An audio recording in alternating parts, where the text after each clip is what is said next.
So first I would like to, it's my pleasure to introduce Dr. Addie Benito, who will be presenting for you today. Addie has attended medical school in Spain. She completed a residency in internal medicine at Pennsylvania Hospital and a fellowship in endocrinology at the University of Pennsylvania. She also completed a 2-year fellowship in integrative medicine at the University of Arizona, where she's currently fellowship faculty.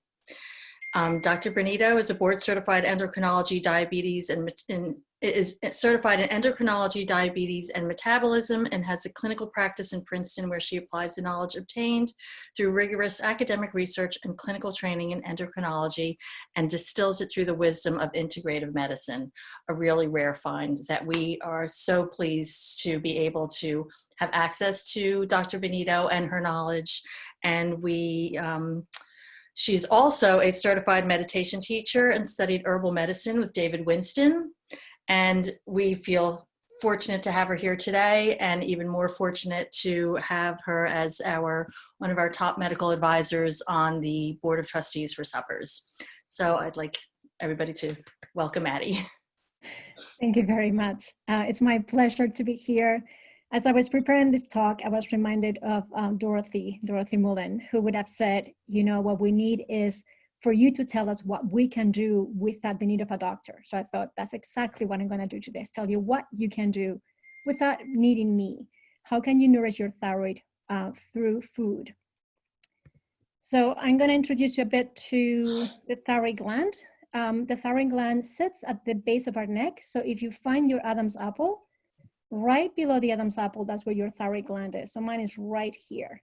The thyroid gland makes thyroid hormones, and those are the ones that then go through the bloodstream to all the tissues and the organs, and they are in charge of controlling your metabolism, by which I don't just mean whether you're gaining weight or losing weight. I mean your heart rate, your respirations, even your growth, brain function, reproduction, fat mobilization, sugar, cholesterol. All those are controlled through thyroid hormones. When we talk about the thyroid, which you see here at the bottom, that's your thyroid gland. The thyroid gland needs some nourishment. So it needs iodine, iron, and tyrosine that needs to come into the gland for then the gland to make these 2 thyroid hormones, T4 and T3. Our thyroid glands make mostly T4, and then T4 gets converted to T3 in our cells. And to do that, we need things like selenium, zinc, vitamin A, and something called camphorol, which we'll talk about. Now, there are also some negative players, we're going to call them, and that's your stress and your illnesses. And they have an impact not only on the thyroid, but also at the brain, and an area of the brain called the hypothalamus, which is in charge of, through different hormones, to then, in the end, help the thyroid be stimulated to make these hormones. So there's a whole cascade of hormones that impact the thyroid, and that starts in the brain. There are other substances that we do not want in our thyroid, and those are what I labeled EDCs. Those stands for endocrine disrupting chemicals. And I put a question mark to goitrogens, because goitrogens have really bad press, and I'm going to tell you that perhaps they shouldn't. Iodine is an essential nutrient. Our bodies cannot make it. That's what essential means. You have to take it from food, or if you cannot take it through food, you need to take it from either a supplement or a vitamin. Iodine is not only key to make thyroid hormone and brain function, especially in the fetus and in children, but sufficient iodine is also important because you want to keep away chemicals that otherwise will come into your thyroid gland. So chemicals like fluoride, bromide, phthalates, nitrates, and perchlorate cannot come into your thyroid gland if you have enough iodine. Iodine puts a block to the entry of those chemicals. Now, having too much iodine could be as bad as having too little. So it's important to know your risk for iodine. This is what happens when we don't have enough iodine. So in the top, you see the consequences of severe iodine deficiency. On the left is a condition called cretinism. These 3 people on the bottom are the same age as the tall person behind them. But these 3 kids, their moms didn't have, well, the moms had a severe iodine deficiency in utero. So they were born with mental retardation, they didn't grow properly, and they had other conditions. That luckily doesn't happen in our country, in the USA, because we don't have that severe iodine deficiency in pregnancy. Now, these women on the right have goiters. So what you see right there in their thyroids are large thyroid glands as a goiter. And that happens when the severe iodine deficiency happens after being born. In our society, we most likely are faced with situations of high cholesterol because we don't have enough iodine, or perhaps lower IQ in the children. And there's still some research as to whether iodine deficiency mild in the mother could lead to ADHD in the child. Again, a lot of research, we don't know the answer yet. So how much iodine do we need? Well, for children, that's about 90 micrograms per day. An adult needs about 150 micrograms. That's what MCG means, micrograms. And if you're a woman who is pregnant or breastfeeding, you need 250 micrograms every day. How do you get that? Well, on the right, you see half a teaspoon of iodized salt will give you about 150 micrograms. That's what you need per day. So if you're able to do half a teaspoon of iodized salt every day in your cooking, that's it, you're set. If you don't like iodized salt or you don't want to have it, then you can do dulce flakes, and those have exactly the same amount as iodized salt. So half a teaspoon gives you exactly the same amount as iodized salt. Now, people ask, well, what if I do Himalayan salt or real salt or pink or black? That will have only traces of iodine. It doesn't give you as much as iodized. So if the bottle does not say iodized, it doesn't have that amount. Milk will have some iodine or might have some iodine. Potato, same. Even egg yolks, which you see in the picture, may have some iodine. And the reason I say may is because it really depends on whether the soil had iodine, whether the cows were fed an iodine feed, or the chickens also were fed with iodine. The nori, so any seaweed will give you iodine, and saltwater fish and seafood. So those are reliable sources of iodine. One of the problems with iodine is that in the US, the Department of Agriculture does not mandate that any packaged foods are labeled for iodine content. So you could buy a packet of nori and it will not tell you how much iodine you have in that packet. You could buy eggs and it will not tell you if those eggs have iodine or don't. In addition, some vitamins may not have enough iodine or may not have any, including preneur vitamins. If you were to find a supplement and you look at the back of the bottle, they'll tell you if they have iodine and they'll tell you the source. So they might say that the iodine comes from kelp. It might say it comes from potassium iodine. If it comes from kelp, that's a more variable source. So even if the bottle says that it has 150 micrograms, it might be more or it might be a little bit less because kelp is more variable. In addition, if you're buying processed and canned foods that contain salt, that salt might not be iodized. And again, you don't know that, whether it is or isn't, because it's not labeled. In general, the industry feels that iodine imparts certain flavor to foods, and they usually don't use iodized salt whenever you buy something that is processed or canned. So if a bit of iodine is good, a lot is better, right? Well, we all know that is not true. So when is too much, too much? The recommended maximum is between 500 to 1100 micrograms per day. Now, 1000 micrograms is 1 milligram. So mg stands for milligram, and again, that's 1000 milligrams. So if you see a supplement and it says that it's a milligram, run the other way. That's too much. In general, food is best. Now, you might choose your seaweed wisely. Some seaweeds are perfectly fine for daily consumption, such as nori, dulce, or wakame. Some others may be too much, like if you had a seaweed salad every day, maybe that's a bit too much for an everyday use. There are some seaweeds that have a lot of iodine, like kombu, but usually we don't chew on kombu. You know, we put kombu in our broths and, you know, part of that kombu is going to get evaporated. So some of that iodine gets evaporated. And when you make a broth, you make a big batch, so you don't really have as much.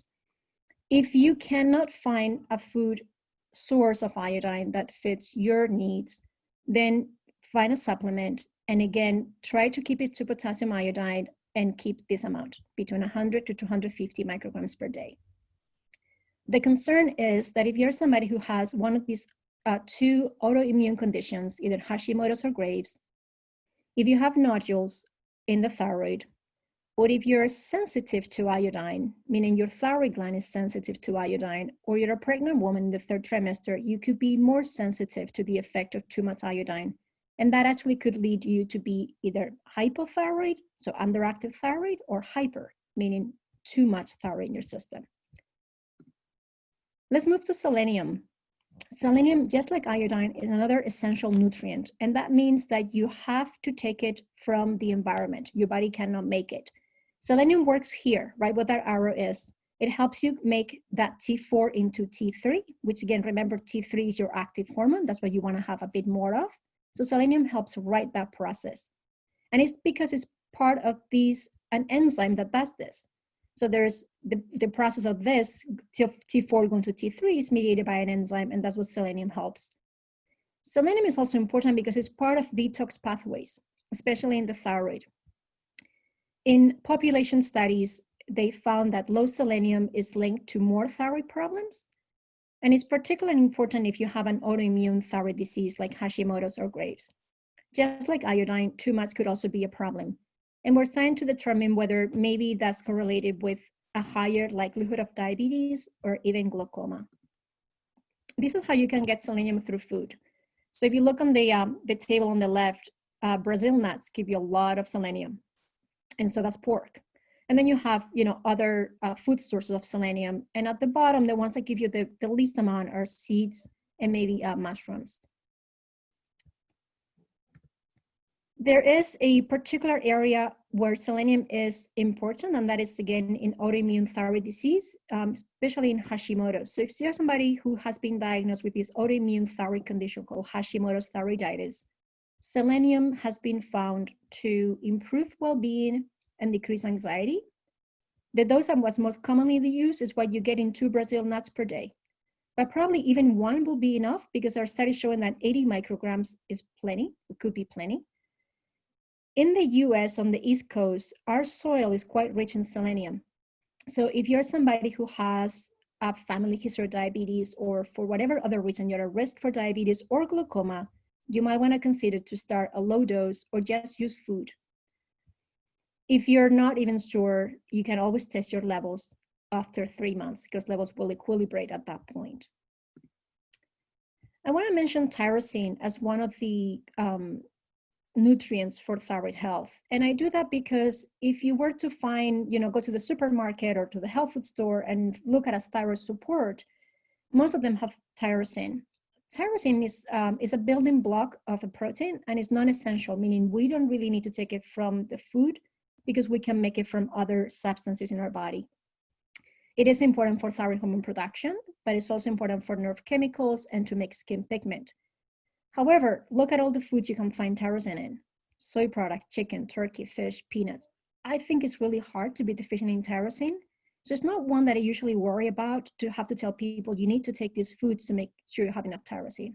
I think we have plenty of tyrosine in our diets, no matter what way of eating you follow. Zinc is another important nutrient, and it is important because it's been found that it can prevent thyroid nodules, goiter, so this enlargement of the thyroid gland, and perhaps even autoimmunity. And just remember, I'm saying prevention. We do not know whether if you already have thyroid nodules or a goiter or an autoimmune thyroid, whether zinc will help you treat those conditions. We don't know that. It is important here, just like selenium, it helps make more of the T3 of the active hormone. And these are all the dietary sources of zinc in the diet. Oysters really win. They have tons of selenium. And then, pumpkin seeds, nuts, seafood, they'll have some. Just a word of caution. If you consider doing supplemental zinc because, let's say, your diet does not allow you for any of those in any substantial amount, don't overdo it for an everyday use. Almost like anything else, too much zinc could be as bad as too little. Too much zinc can be bad for the immune system, just like having too little. And too much zinc can also drop your copper and then lead to anemia. I want to mention iron as another nutrient because iron is an important helper to thyroid hormone production. The lack of iron has been linked to autoimmune thyroid disease. Women and children need more iron, children because they're growing, and women because A, we have children, and B, we get cycles every month. You can find iron in dark meats, but also in fish and seafood. Molasses have iron. dark green leafy vegetables will give you iron, just like legumes and beans do. And there are some herbs that will give you iron as well. Now, in general, we think that iron through meat is a bit easier to be absorbed than iron from vegetables. But one thing you can do is that if you add a little bit of vitamin C, such as a bit of lemon juice or a couple of orange slices or mandarin slices to your greens, you'll get a higher absorption of the iron. Legumes have something called phytates, and phytates bind the iron, so they don't make it available to you. But if you soak your beans or your legumes, your lentils, and then you clear that water, you clear the phytates, and then the iron is available to you for absorption. So that's a little trick that you can do to try to get more iron from your beans or legumes if that's something you eat in your diet. Hibiscus and nettles do have iron, but a word of caution. If you make a cup of nettle tea and just drink it after steeping it for 5 minutes, you probably will not get a lot of iron. Iron doesn't extract in water very easily. It's a mineral. So if you want to extract it in water, you have to let that sit for about 4 to 6 hours. So that's called an infusion. So the way to do that is you make your cup of tea of nettles or hibiscus, and once it cools, you put it in the fridge, and you keep it in the fridge for about 4 to 6 hours, or even longer if you want to. And then you bring it out, and you can warm it up again if you want or not, and then drink it. The reason you keep it in the fridge is that if you leave it on the counter, it could get bacteria. So that way you're protected. There are vitamins that are important for thyroid health, from vitamin A, B vitamins, because they help us detoxify. That's what methylation means. Vitamin C, because it's an antioxidant. So anything that helps your body be less oxidative, less inflamed, is going to help your thyroid. And vitamin D has a special effect on the immune system. So let's talk about kaempferol. Kaempferol is an interesting compound. It's a flavonoid or a polyphenol, and that just means that it's part of plant pigments. So you find it in tea and broccoli, cabbage, kale, beans and endive, leek tomatoes, strawberries, and grapes. And then there are some herbs like ginkgo, linden, which you can have as a tea if you like linden tea. And then horsetail, moringa, and propolis. Not really an herb, but there it is. So what kaempferol does is, again, works in this area. What it helps, that enzyme, it activates it tenfold. So you're actually increasing your T3 production. So it's something to really use in your diet if you can. There are some herbs that have been used for thyroid health, and those the herbalists will call either amphoterics, regulators, adaptogens. Amphoterics are herbs that nourish the immune system, in particular for the thyroid. Those are foods like mushrooms or herbs like astragalus, which you can use in a broth. Holy basil, which you can have as a tea, or pesto. Immune regulators are herbs like turmeric. And then adaptogens are holy basil and licorice. So we're going to move to what things you might not want to do, things you want to avoid. And those for sure are your endocrine disrupting chemicals, these environmental disrupting chemicals, EDCs. And I put a question about soy and goitrogens. It's because I have a little nuance. All right, we'll talk about goitrogens first. So what is a goitrogen? So any substance that blocks production of thyroid hormone is a goitrogen. And the thought is that it does this. It causes a goiter. So if it blocks thyroid production, in the end, you get this. The foods that had the bad rep are those foods in the cruciferous family. So your Brussels sprouts, your cauliflower, broccoli, kale, all those. And then also soy. There are many kinds of goitrogens. They all work through different mechanisms. The effect seems to be dependent on dose, but also depends on whether you get them through food or through the environment. And I'm going to tell you that if you get them through food, because they're not as potent in food, they're not as big there, they're not as much, there's not as much, it's not that problem. Other things to consider when you think about goitrogens is that if you are malnourished, that's going to enhance those goitrogens. So it's going to make them work more in your system. So you want to keep good nutrition. It seems that you need a lot of those goitrogens and iodine deficiency for you to have an effect of these goitrogens. So again, a lot of them and no iodine. That's really the bad combination to then cause a goiter. If you eat them raw, cruciferous have an enzyme that will then make goitrogens. If you cook cruciferous vegetables, you inactivate that enzyme, so you cannot form goitrogens anymore. So if you're really, really concerned, you can always cook your cruciferous and you'll clear the goitrogens. Soy has also been thought or has been known to have an antithyroid effect. Now, most studies have not seen an effect of soy, a negative effect, unless you get to 30 grams of soybeans per day. And I'll tell you how much that is. There were many cases in the past, this is many years ago, where infants that had been fed soy formula got goiters. And it was found that it was an effect of the formula not having iodine. Once they put iodine into the soy formulas, babies didn't get goiters again. One study, just one out of many, has shown that if you have a condition of mild underactive thyroid, what we call mild hypothyroidism, so mild underactive thyroid, and you take 16 milligrams of phytoestrogens every day for 8 weeks, that could put you at risk for development a full-blown hypothyroidism. And again, that's only one study, and only if you have this condition of mild hypothyroidism. So again, remember this amount, 30 grams per day. So this is a chart on the left where they give you different foods that you might have for breakfast, snack, or dinner. And I was looking for them and I thought, oh my God, I hope people don't eat these foods. But let's go to the third one here. So you may have a soy milk smoothie for breakfast. You may have some soy nuts or edamame for lunch, and you may have stir fry with tofu for dinner. If you do that in one day, you get less than 30 grams of soy protein per day. So you're still keeping with that range where your thyroid is not going to be affected. And again, remember, make sure you have enough iodine. On the right is how much phytoestrogen is in the soy foods. And then again, it's concerning if you're somebody who already has a mild underactive thyroid. That's when you want to be cautious. And in general, most foods are going to give you the amount that could be problematic, unless you just keep it to soy milk.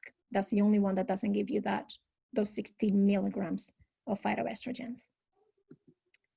So in practice, cruciferous vegetables, anybody in the kale family, is not a problem unless you're iodine deficient and you're on a cabbage-only diet.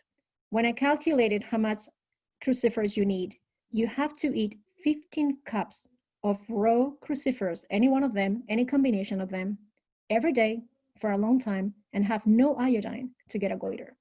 And I don't know about you, but I don't get to 15 cups of cruciferous every day raw. Now, if you're really concerned, you can always cook them. Anything over 112, 118 degrees is going to inactivate that enzyme and it's going to clear the goitrogens. So even steaming them is going to clear that, right? And soy, if you're concerned, keep it to 30 grams unless you have already an underactive thyroid. This is what really concerns me. This is probably what I call the true goitrogens. These are your endocrine disrupting chemicals. And these are chemicals that are going to interfere with the action of a hormone, and in our case, in the thyroid. There are many goitrogens, many endocrine disrupting chemicals. Most of them are made for industrial purposes. A few will be in natural foods, but you find them more concentrated in processed foods, even in canned foods, because they can contaminate the processing or storage of food. There are many challenges as to trying to identify which ones are a problem or what combination of them, because we're really not exposed to just one. We're exposed perhaps to many. And another problem is that between the time when you're exposed to them to the time when they take effect in your system, there could be sometimes generations in between. So that makes it a bit more tricky. These are some of the environmental disrupting chemicals that can affect your thyroid function. So perchlorate, phthalates, thiocyanate, nitrates, and fluoride, all these are going to work right here. So this picture is an image of a thyroid cell, and these are the different chemical transitions between iodine to thyroid hormone. So this is a pump. This is where iodine comes in your thyroid gland. It is a pump. These chemicals use the same pump that iodine uses. However, if you have enough iodine puts a block here and doesn't let any of these ones come in. So iodine protects you from the entry of these chemicals into your thyroid. Now, in addition to having iodine, you could do other things like, using a filter or avoiding plastics not smoking. Nitrates, avoid processed meats. And fluoride, perhaps a filter again. There are other environmental disrupting chemicals that are a little more tricky because these ones don't get blocked by iodine. So these are the ones you really have to make more of an effort as to try to avoid them. So something like BPA, the Environmental Working Group, which you can find on the web as the ewg.org, will have lists of foods that are canned that don't have any BPA. Now, a lot of the products will not have BPA, but they may have BPF or BPS. Those are probably as bad as BPA, but the EWG keeps that into account. It will tell you what doesn't have any of those. Triclosan is in sanitizers. Just don't use one that has it. Use alcohol if you need to. And fish is a little bit more tricky, but in general, the more fatty the fish, the more PCBs you're gonna get. So smaller fish, less fatty, will give you less, unless you have, smoked salmon that is, or salmon that is Alaskan or wild, that has less PCBs or fewer PCBs. So to summarize, how do you protect your thyroid? How do you keep your thyroid healthy? Make sure you have enough iodine, but not too much. Take 1 or 2 Brazil nuts every day, or whatever your favorite selenium-rich food is. Avoid contaminants to avoid all those endocrine disrupting chemicals. Do not forget about zinc and iron. Eat foods that help you make more of your thyroid hormone, of the active thyroid hormone. So your strawberries or broccoli, will go through all of those. And things that are not food, but probably are as important: sleep, be stressed, and do not overwork.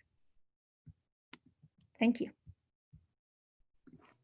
So I want to thank everybody for joining us. I'm Marian Ryanson. I'm the Executive Director of Suppers. Somebody just reminded me to introduce myself, which I forget to do. So thank you all for coming today. And we hope to see you at some of our other webinars, and then eventually in person, even if it's at a distance.